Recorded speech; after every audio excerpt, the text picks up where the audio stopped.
muling binatikos ni Ate Senador Amy Marcos ang 2026 national budget na pinirmahan ng kanyang kapatid na si Ading Pangulong Bongbong Marcos Jr.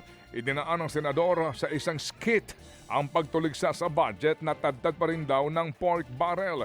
Inihambing niya ito ang naturang pambansang pondo sa karne ng baboy na giniling para ikubli raw na isa rin daw itong uri ng pork barrel. Binira rin ng senador ang anyay pagtapyas sa mga mahalagang proyekto ng pamahalaan at pagdagdag naman ng pondo sa ilang piling proyekto gaya ng Assistance to Individuals in Crisis Situation o AICS, tupad at maging farm-to-market roads. Miyembro po ng BICAM. Opo, ito pong si Ate Amy pero hindi siya lumagda sa BICAM report. Ang daming giniling. Para saan? Sa bola-bola? Tama! Ang pondo natin, ginigiling para ang tao bula-bulahin. Pag malalaki ang tipak, mahirap isilid, parang pork barrel. Kaya ang ginagawa, ginigiling Para di halata? para mas madaling sibain. Itong isang to, parang kinaltasan. Tinimbang, ngunit kulang? Tinimbang ngunit kulang, may ganon si Tita Amy. Opo, yan po si Ate Amy Marcos. Paliwanag po naman ni Finance Committee Chairman Win Gatchalian, tinaasan daw talaga ang pondo sa farm to market roads. Kumpiyansa po si Gatchalian na corruption-free ang 2026 national budget. Pero sa huling bahagi po ng video ni Senator Amy Marcos, nagpasaring din siya na pwede na po magamit ang 2026 budget para pagulungin muli ang impeachment complaint laban kay VP Sara Duterte, bagay na sinalag naman ni Gatchalian. Kanya-kanyang pao, kanya-kanyang theory. No? So, I cannot comment on her theory. Pero wala sa equation ng impeachment, hindi yan. Well, in my case, hindi namin napag-usapan ng impeachment, hindi namin napag-usapan ng political side of things. No? Yan po ang tinig ni Senador Win Gatchalian. Samantala pumalag ang ilang mambabatas sa ilang probisyon sa 2026 budget na ivinito o tinanggal po ng Pangulong Bongbong Marcos Jr. Kasama kasi sa 7 items na inalis ang higit 43 billion pesos na personal services requirements.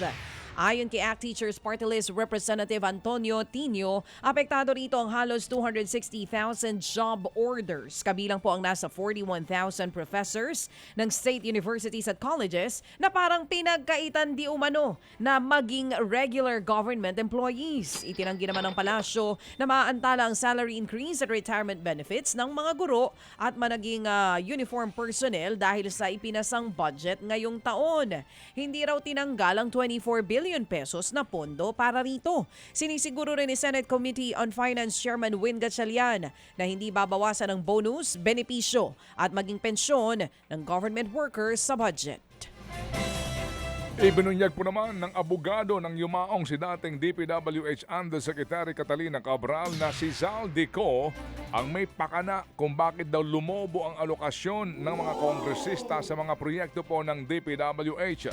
Ayon sa kampo ng yumaong opisyal, may parametric formula po raw na ginawa noon si Cabral para makompute ang tamang halaga ng alokasyon na dapat ibigay sa bawat distrito. Ito raw po ibinase ni Cabral sa konsultasyon sa isang ekonomista.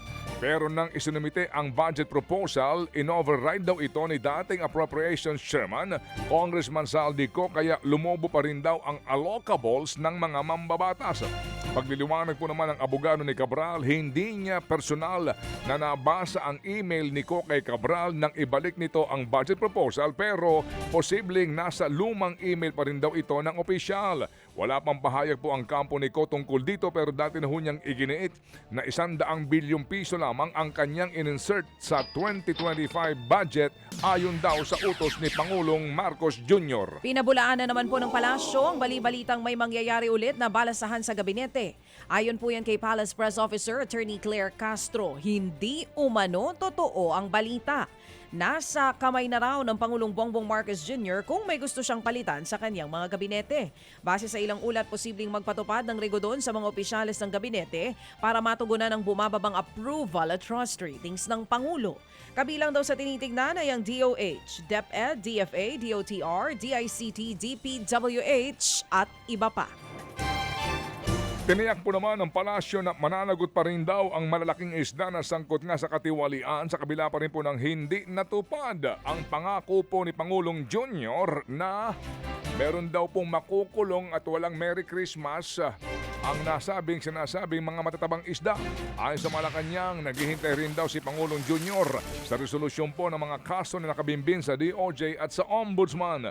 Pagsisiguro po ng palasyo, marami pa ang makakasuhan at hindi pa naman daw tapos ang termino ng Pangulo kaya marami pa raw pong pwedeng mangyari.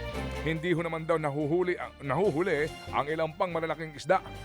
Hindi pa raw ho nahuhuli ang ilang pang malalaking isda dahil marami ho naman daw nasangkot sa katiwalian na ang nakulong. Hindi man daw nahuhuli. May mga nakulong naman daw.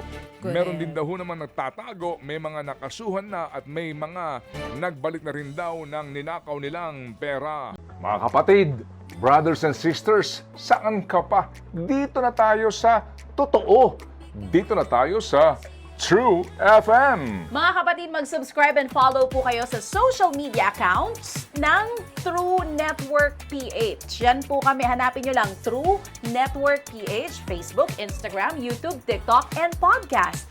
Mapa Apple or Spotify man yan, mahahanap nyo kami. Lahat ng mga napapanood at napapakinggan nyo po sa programa, nasa social media accounts namin yan. So, paano mga kapatid? See you sa social media!